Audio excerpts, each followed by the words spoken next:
மது ஒழிப்பிற்கு அறைகூவல் விடுப்பது தேர்தலுக்காகவோ கூட்டணிக்காகவோ இல்லை என்று விடுதலை சிறுத்தைகள் கட்சித் தலைவர் தொல் திருமாவளவன் தெரிவித்துள்ளார். விழுப்புரத்தில் செய்தியாளர்களிடம் அவர் பேசியதை பேச்சு பேட்டி அரசியல் பகுதியில் பார்க்கலாம்.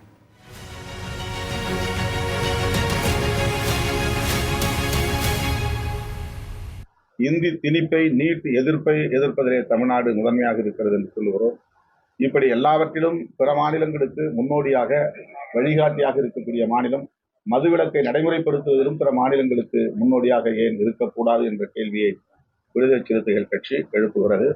அந்த அடிப்படையில் தான் இந்த கோரிக்கையை நாம் முன்வைக்கிறோம்.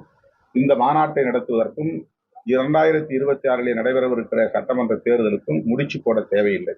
அது வேறு, இது வேறு.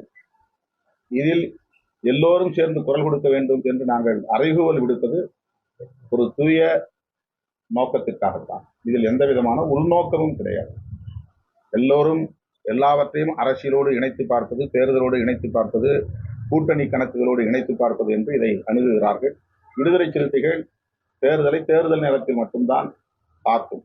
இந்த நேரம் நாங்கள் அதை ஒரு கருப்பொருளாக வைத்துக் கொண்டு எந்த முடிவையும் எடுக்கவில்லை. இதில் எந்த உள்நோக்கமும் இல்லை.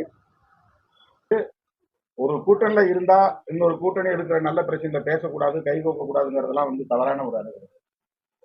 அதனால நாங்க இந்த மது ஒழிப்புக்கு உண்மையிலேயே அதிமுக மதுக்கடையில மூடணும்னு நினைச்சா வரட்டும், மேடையில பேசட்டும்.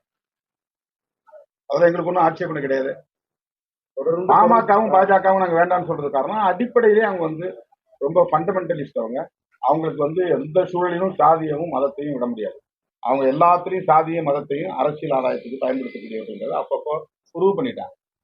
அதுல அவங்க ஒரு டெமோக்ராட்டிக்கா இல்லை. அதனால நாங்க ஒரு நிலையான முடிவா எடுத்துட்டோம். எந்த காலத்திலும் பாட்டாளி மக்கள் கட்சியோடும் பாரதிய ஜனதாவோடும் எங்களால் இணைந்து செயல்பட முடியாது. ஒரு